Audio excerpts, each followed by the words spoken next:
Para saudara yang terkasih dalam Kristus, kita memasuki latihan doa batin yang ke-32.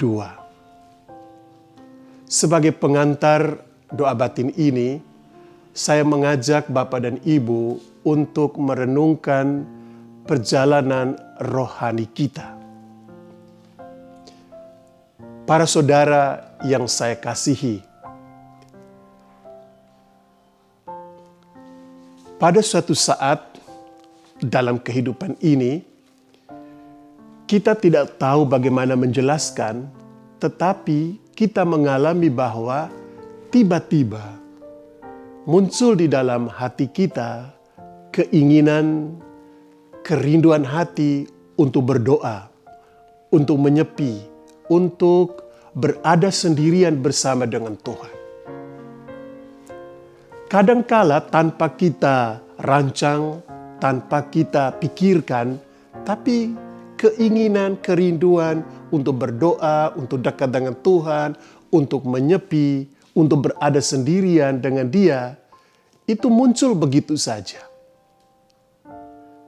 Pertanyaan yang seringkali mengganggu pikiran dan benak kita ialah, bagaimana munculnya kerinduan ini? Bagaimana munculnya keinginan hati untuk mendekatkan diri pada Tuhan? Saya senang mendengar penjelasan Santo Yohanes dari Salib dalam bukunya Madah Rohani. Kurang lebih di sana digambarkan demikian. Allah itu Dia mencintai kita. Dia pertama-tama mencintai kita. Oleh cintanya itu, Allah melukai hati kita. Jadi hati kita dilukai oleh Allah. Oleh cintanya, Ia melukai hati kita. Dan kita terluka oleh cinta itu. Ketika hati kita terluka oleh cinta Allah ini, kita kemudian seakan pergi mencari Dia yang telah melukai ini. Kadangkala kita membayangkan Allah ini seakan seorang yang nakal. Datang tiba-tiba, Dia menjahili, melukai hati kita, dan Dia menghilang. Kemudian kita yang terluka oleh cinta ini, kemudian kita pergi mencari. Di mana kau sembunyi kekasih? Ini awal pencarian kita. Itulah pembuka dari Madah Rohani Santo Yohanes dari Salib. Jiwa yang terluka oleh cinta Allah ini kemudian memutuskan dengan tegas, dengan sadar untuk mencarinya. Para saudara yang terkasih, pencarian jiwa akan Allah ini secara tradisional memang orang bagi dalam 3 tahap. Via purgativa, tahap pemurnian. Via illuminativa, tahap penerangan. Dan via unitiva, tahap penyatuan.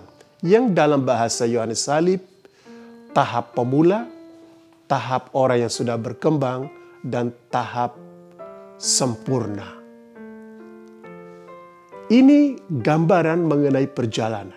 Setelah jiwa dilukai oleh kasih Tuhan, jiwa kemudian mencarinya.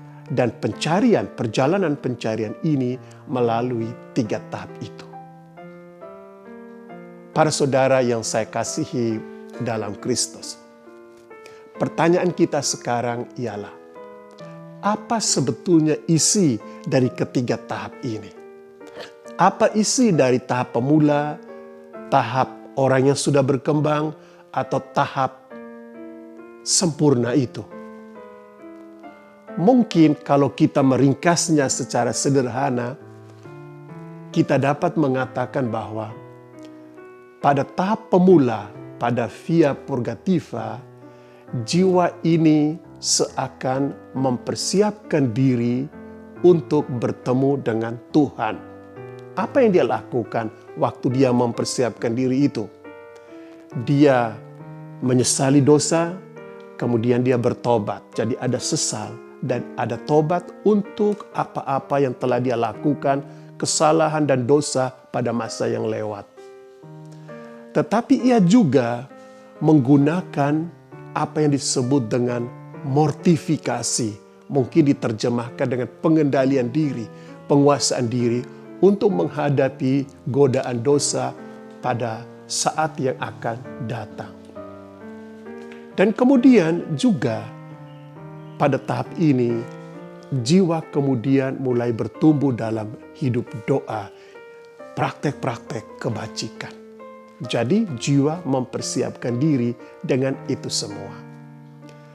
Pada tahap illuminativa, ketika jiwa ini bertekun dan disiplin dalam jalan doanya, dalam jalan hidup dengan keutamaan-keutamaan, dia masuk dalam tahap illuminativa, tahap penerangan. Di sana dalam tahap ini yang paling menonjol ialah bahwa jiwa sudah mulai bertumbuh dalam keutamaan. Ada 3 keutamaan teologal, iman, harap, kasih, dan 4 keutamaan moral atau keutamaan kardinal, yaitu keadilan, kebijaksanaan, keberanian, dan penguasaan diri. Pada tahap ini jiwa sudah berkembang dalam keutamaan ini. Dan sekali lagi oleh ketekunan, oleh disiplin, dia kemudian jiwa ini dibawa oleh Tuhan sampai kepada tahap unitiva, tahap sempurna. Di sana dalam tahap ini bolehlah kita katakan yang paling menguasai jiwa itu adalah keutamaan kasih, agape. Selain itu, pada tahap ini, buah-buah roh itu sudah praktis mewarnai hidupnya. Dan 7 karunia Roh Kudus telah menjadi milik dia secara permanen. Dia dikuasai oleh 7 karunia Roh Kudus ini. Tetapi yang ingin saya katakan, kasih itu menjadi sesuatu yang paling menonjol. Para saudara yang saya kasihi dalam Kristus, yang ingin saya tekankan dalam percakapan pengantar latihan doa batin ini adalah soal ketekunan.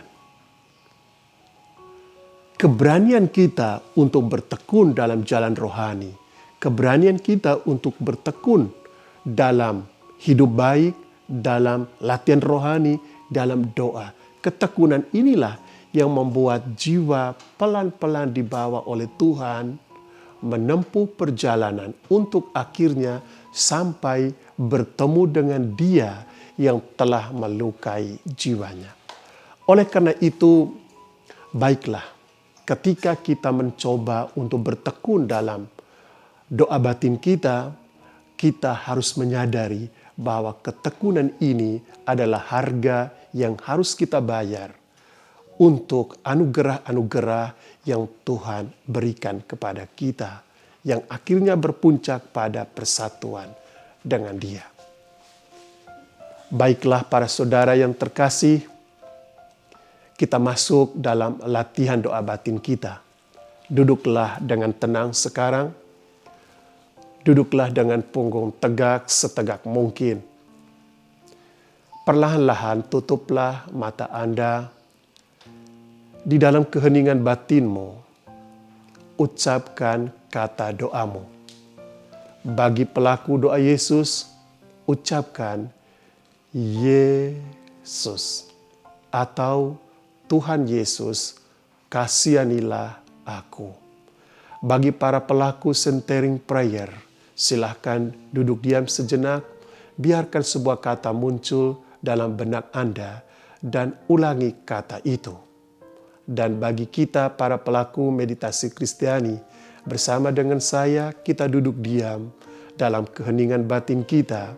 Kita ucapkan Maranatha. Maranatha. Amin.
Allah yang Maha Kuasa dan Kekal, kami mohon kepadamu, sudilah Engkau menganugerahkan kami rahmat untuk bertekun dalam jalan rohani kami.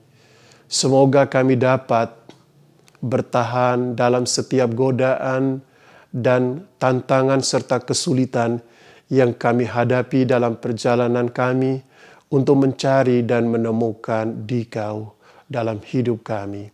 Demi Kristus Tuhan dan pengantara kami. Amin.